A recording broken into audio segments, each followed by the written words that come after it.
Jerry Foster told the bartender that nobody loved him.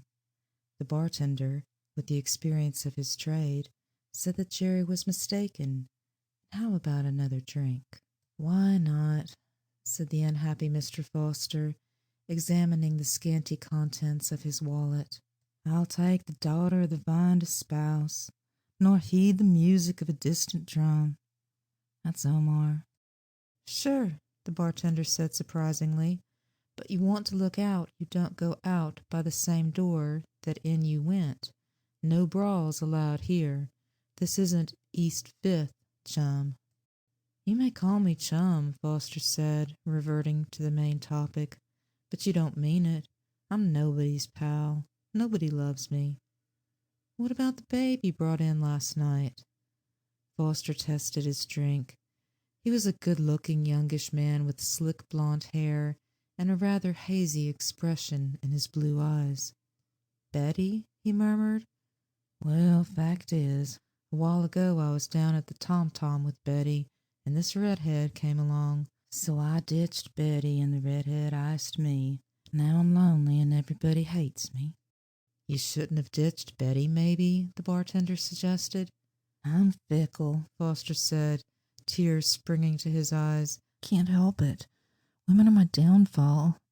Give me another drink and tell me your name. Austin. Austin? Well, Austin, I'm nearly in trouble. Did you notice who won the fifth at Santa Anita yesterday? Pig Trotters, wasn't it? Yes, Foster said, but I laid my dough right on the nose of the White Flash. That's why I'm here. Sammy comes around to this joint, doesn't he? That's right. I'm lucky, Foster said. I got the money to pay him. Sammy's a hard man when you don't pay off. I wouldn't know, the bartender said. Excuse me. He moved off to take care of a couple of vodka Collinses. So you hate me too, Foster said, and picking up his drink wandered away from the bar. He was surprised to see Betty sitting alone in a booth watching him, but he was not at all surprised to see that her blonde hair, her limpid eyes, her pink and white skin had lost all attraction for him. She bored him. Also, she was going to make a nuisance of herself. Foster ignored the girl and went further back to where a bulky oblong object was glowing in polychromatic colors against the far wall. It was what the manufacturers insist on terming an automatic phonograph, in spite of the more aptly descriptive word, jukebox. It was a lovely jukebox. It had lots of lights and colors. Moreover, it wasn't watching Foster, and it kept its mouth shut. Foster draped himself over the jukebox and patted its sleek sides. You're my girl, he announced. You're beautiful. I love you madly, do you hear? Madly. He could feel Betty's gaze on his back. He swigged his drink and smoothed the jukebox flanks, glibly protesting his sudden affection for the object. Once he glanced around. Betty was starting to get up. Foster hastily found a nickel in his pocket and slipped it into the coin lever, but before he could push it in, a stocky, dark man wearing horn-rimmed glasses entered the bar, nodded at Foster, and moved quickly to a booth where a fat person in tweeds was sitting.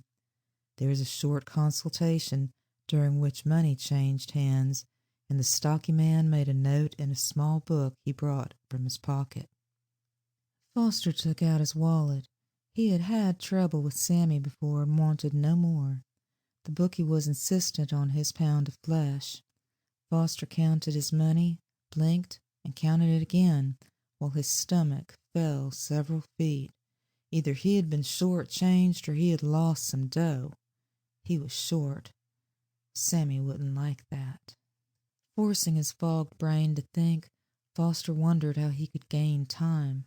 Sammy had already seen him. If he could duck out the back. It had become altogether too silent in the bar. He needed some noise to cover his movements.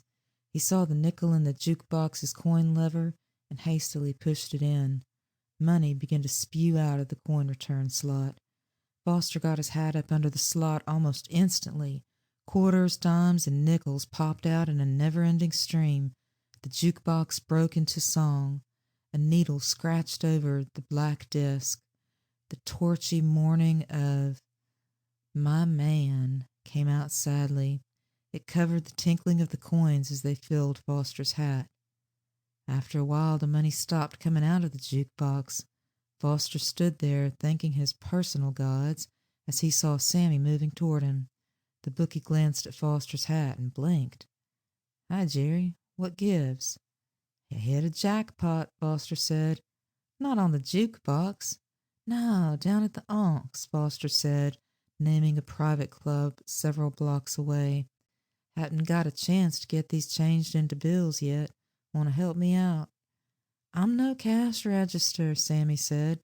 "I'll take mine in green."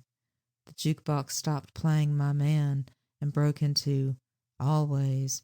Foster put his jingling hat on top of the phonograph and counted out bills.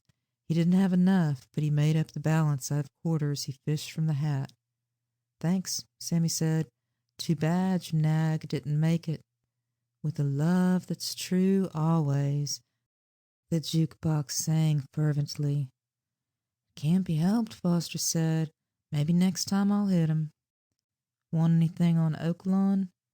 When the things you've planned need a helping hand." Foster had been leaning on the jukebox. On the last two words a tingling little shock raced through him. Those particular two words jumped out of nothing, impinged on the surface of his brain, and sank in indelibly like the stamp of a die. He couldn't hear anything else. They echoed and re-echoed. Helping hand," he said hazily. "Helping—" "A sleeper?" Sammy said. "Okay, helping hand in the third at Oaklawn. The usual?" The room started to turn around. Foster managed to nod. After a time he discovered that Sammy was gone. He saw his drink on the jukebox next to his hat and swallowed the cool liquid in 3 quick gulps. Then he bent and stared into the cryptic innards of the automatic phonograph. "It can't be," he whispered. "I'm drunk, but I'm not drunk enough. I need another shot." A quarter rolled out of the coin return slot, and Foster automatically caught it. "No," he gulped. "Ugh." He stuffed his pockets with the booty from the hat, held on to his glass with the grip of a drowning man, and went toward the bar. On the way he felt someone touch his sleeve. "Jerry," Betty said, "please." He ignored her. He went to the bar and ordered another drink. "Look, Austin," he said, "that jukebox you got back there, is it working all right?" Austin squeezed a lime. He didn't look up. "I don't hear any complaints." "But—" Austin slid a replenished glass toward Foster.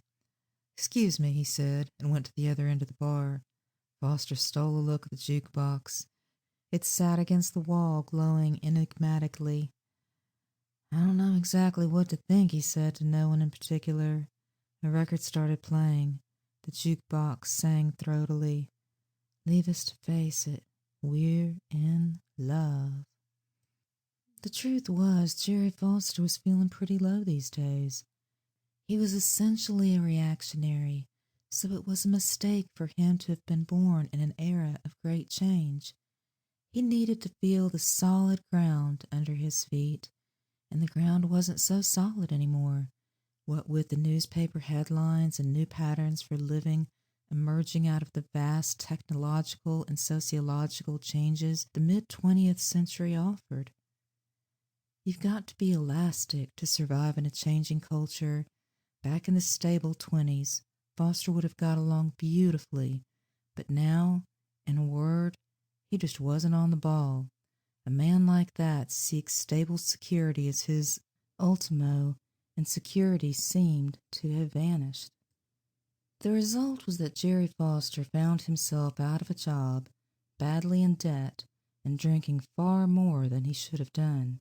The only real advantage to that setup was that the alcohol buffered Foster's credulity when he encountered the affectionate jukebox. Not that he remembered it the next morning. He didn't recall what had happened for a couple of days, till Sammy looked him up and gave him $900, the result of helping hand coming in under the wire at Oaklawn. The long shot had paid off surprisingly. Foster instantly went on a binge, finding himself eventually at a downtown bar he recognized. Austin was off duty, however, and Betty wasn't present tonight. So Foster, tanked to the gills, leaned his elbow on polished mahogany and stared around. Toward the back was the jukebox. He blinked at it, trying to remember. The jukebox began to play. I'll remember April. The whirling confusion of insobriety focused down to a small, clear, cold spot in Foster's brain. He started to tingle. His mouth formed words. Remember April? Remember April? All right, said a fat, unshaven, untidy man standing next to him. I heard you. What did you say? Remember April, Foster muttered, quite automatically. The fat man spilled his drink. It isn't. It's March. Foster peered around dimly in search of a calendar. It's April 3rd, he affirmed presently. Why? I've got to get back then, said the fat man in desperation. He scrubbed at his sagging cheeks. April already? How long have I been tight? You don't know? It's your business to know April. One more drink, then. He summoned the bartender. He was interrupted by the sudden appearance of a man with a hatchet. Foster, blearily eyeing the apparition, almost decided to get out in search of a quieter gin mill.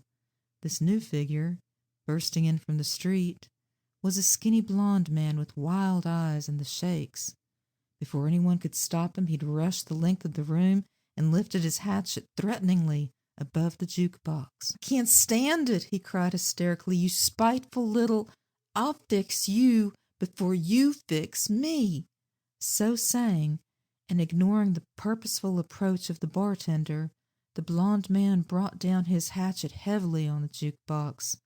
There was a blue crackle of flame, a tearing noise, and the blond man collapsed without a sound. Foster stayed where he was. There was a bottle on the bar near him, and he captured it. Rather dimly, he realized what was happening. An ambulance was summoned. A doctor said the blond man had been painfully shocked, but was still alive. The jukebox had a smashed panel, but appeared uninjured otherwise. Austin came from somewhere and poured himself a shot under the bar. Each man kills the thing he loves, Austin said to Foster.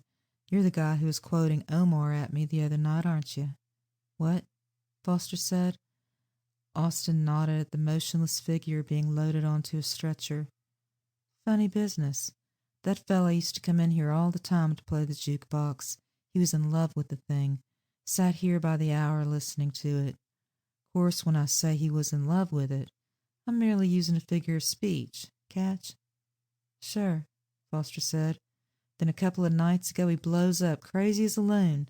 I come in and find the guy on his knees in front of the jukebox, begging it to forgive him for something or the other. I don't get it. Some people shouldn't drink, I guess. What's yours? The same, Foster said, watching the ambulance men carry the stretcher out of the bar. Just mild electric shock, an intern said. He'll be all right. The jukebox clicked and a new record swung across. Something must have gone wrong with the amplification, for the song bellowed out with deafening intensity. Chloe! Screamed the jukebox urgently. Chloe! Deafened, fighting the feeling that this was hallucination, Foster found himself beside the jukebox. He clung to it against the mad billows of sound. He shook it, and the roaring subsided. Chloe, the jukebox sang softly and sweetly. There was confusion nearby, but Foster ignored it. He had been struck by an idea. He peered into the phonograph's innards through the glass pane. The record was slowing now, and as the needle lifted, Foster could read the title on the circular label. It said, Springtime in the Rockies.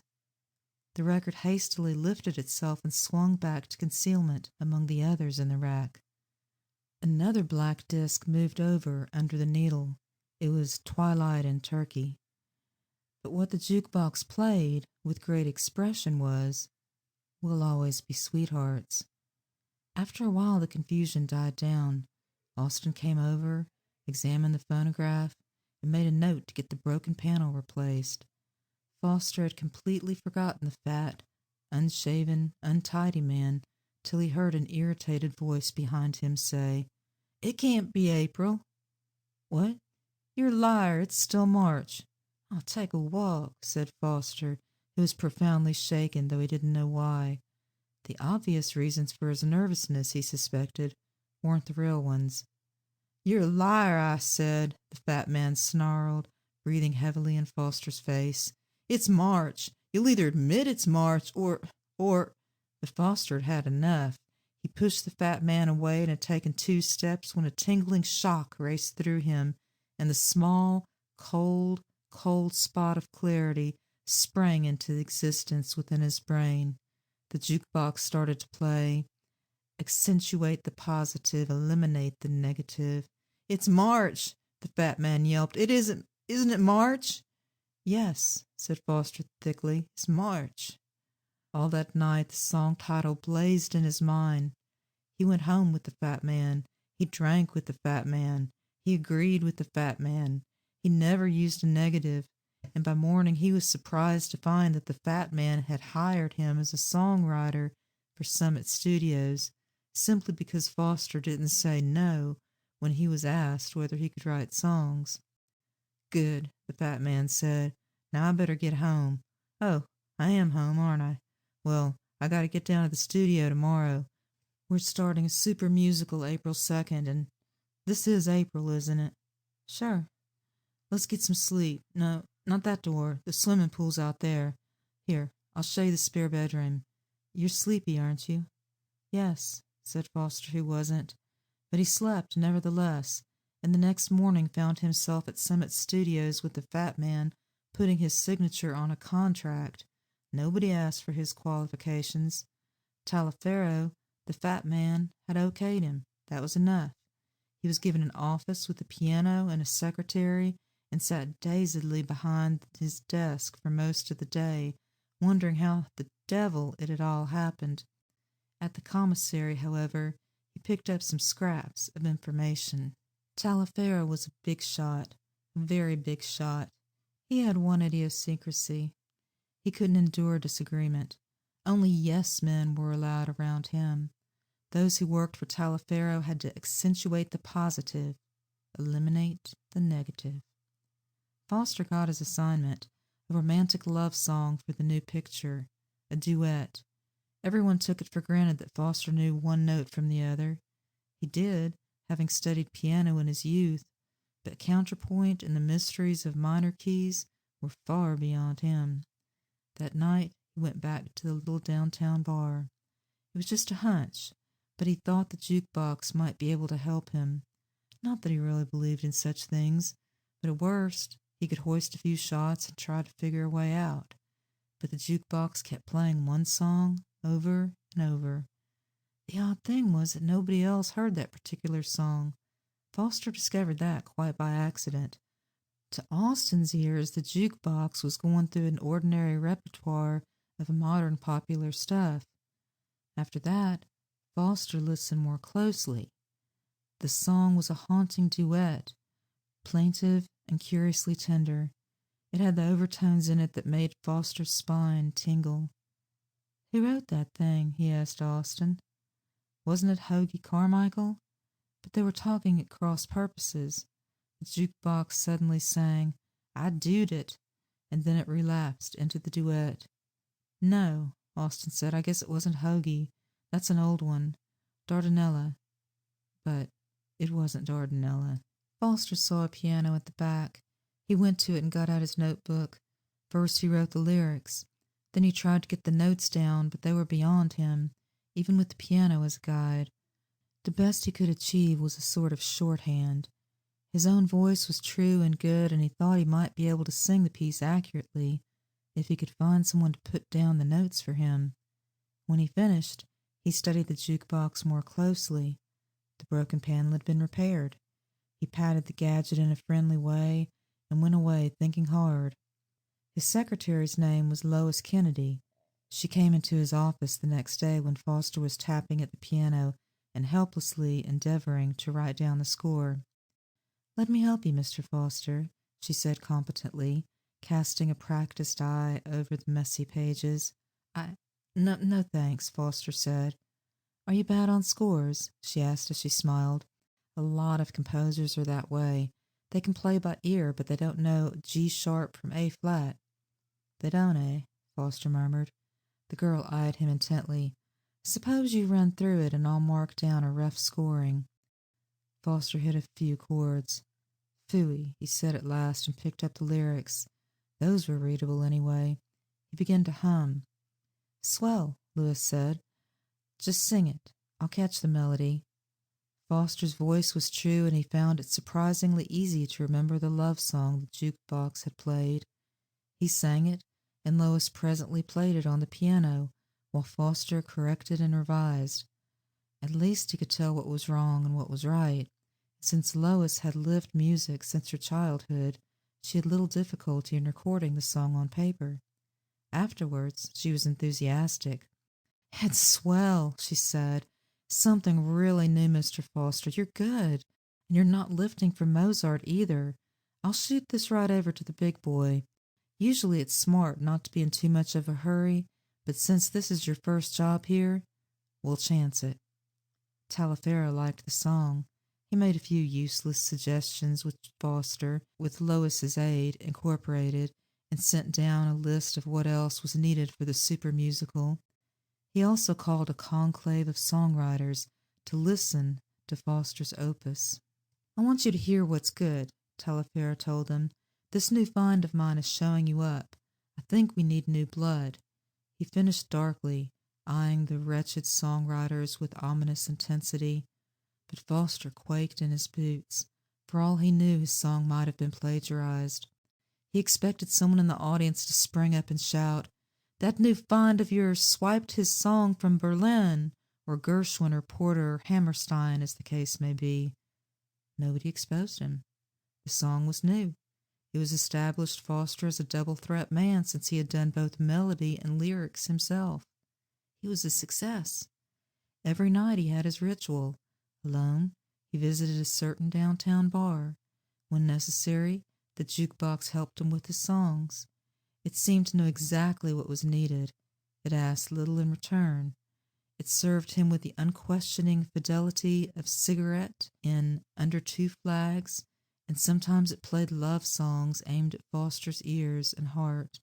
It serenaded him. Sometimes, too, Foster thought he was going crazy. Weeks passed. Foster got all his assignments done at the little downtown bar, and later whipped them into suitable shape with his secretary's assistance. He had begun to notice that she was a strikingly pretty girl, with attractive eyes and lips. Lois seemed amiable, but so far Foster had held back from any definite commitment. He felt unsure of his new triumphs. But he blossomed like the rose. His bank account grew fat. He looked sleeker and drank less, and he visited the downtown bar every night. Once he asked Austin about it. "That jukebox, where'd it come from?" "I don't know," Austin said. "It was here before I came."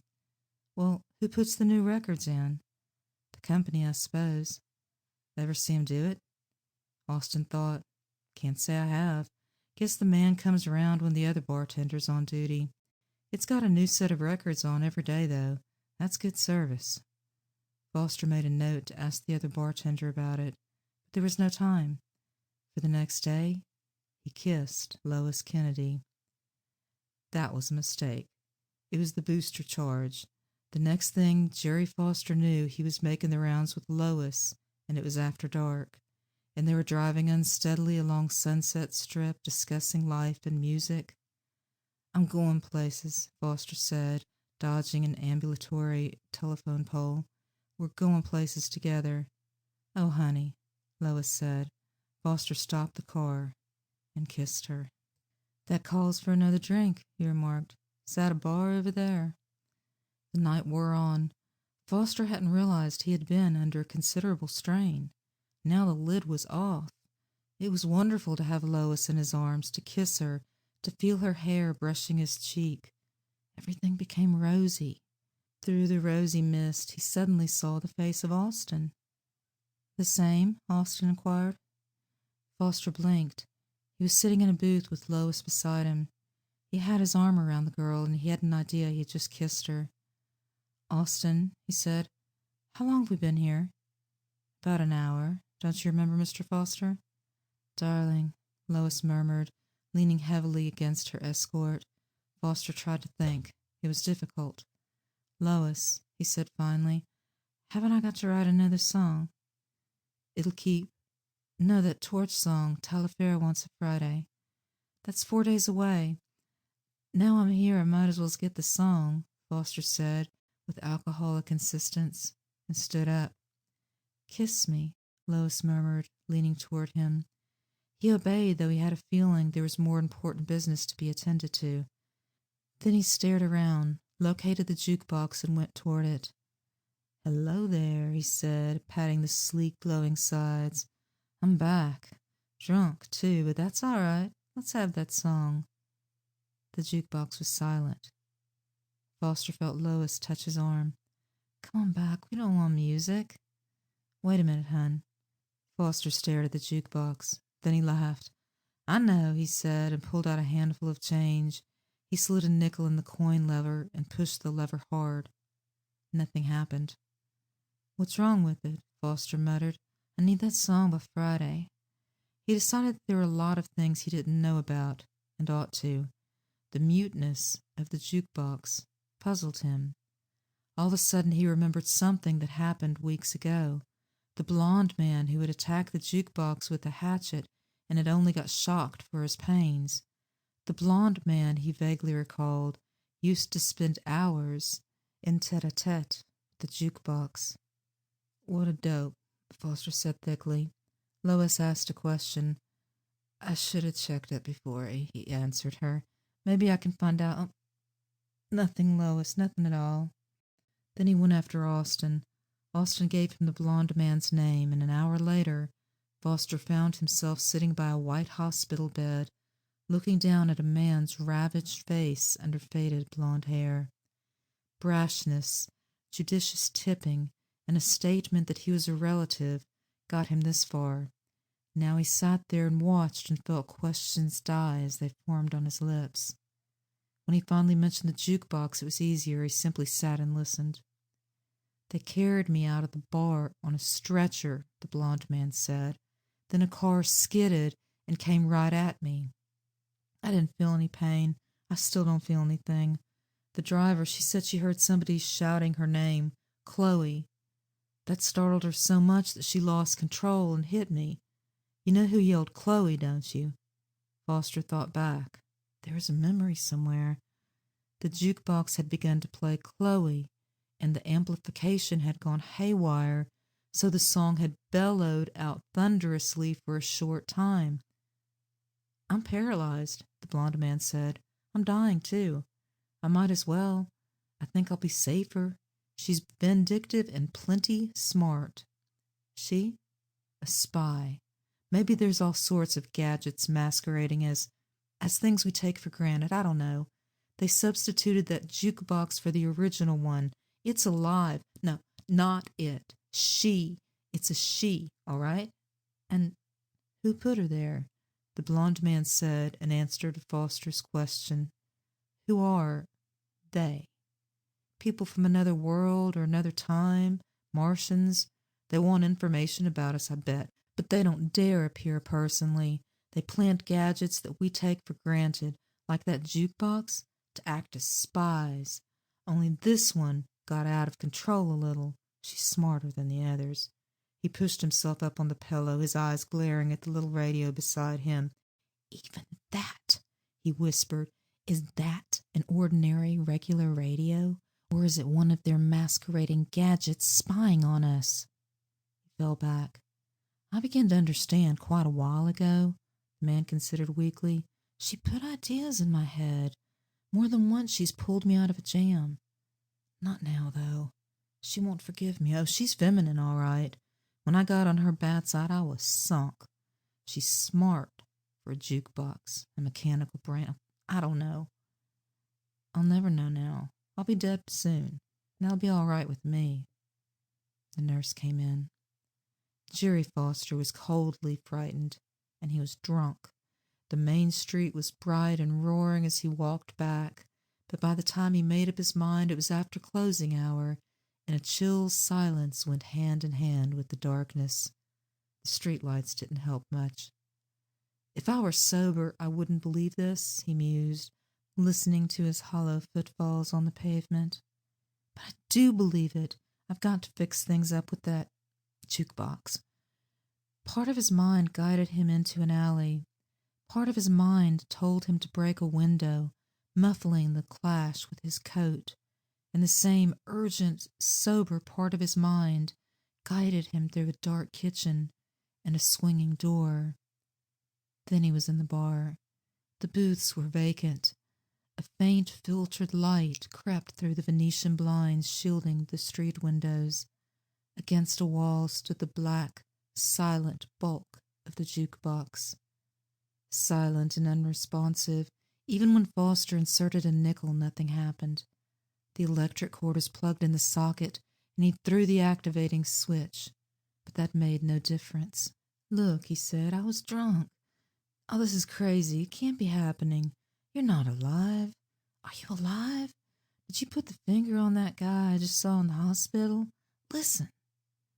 It was dark and cold. Bottles glimmered against the mirror beyond the bar. Foster went over and opened one. He poured the whiskey down his throat. After a while, it didn't seem so fantastic for him to be standing there arguing with the jukebox. So you're feminine, he said. I'll bring you flowers tomorrow. I'm really beginning to believe. Of course I believe. I can't write songs, not by myself. You've got to help me. I'll never look at another girl. He tilted the bottle again. You're just in the sulks, he said. You'll come out of it. You love me. You know you do. This is crazy. The bottle had mysteriously vanished. He went behind the bar to find another. Then, with a conviction that made him freeze motionless, he knew that there was someone else in the room. He was hidden in the shadows where he stood. Only his eyes moved as he looked toward the newcomers. There were two of them, and they were not human. They moved toward the jukebox in a rather indescribable fashion. One of them pulled out a small, shining cylinder from the jukebox's interior. Foster, sweat drying on his cheeks, could hear them thinking.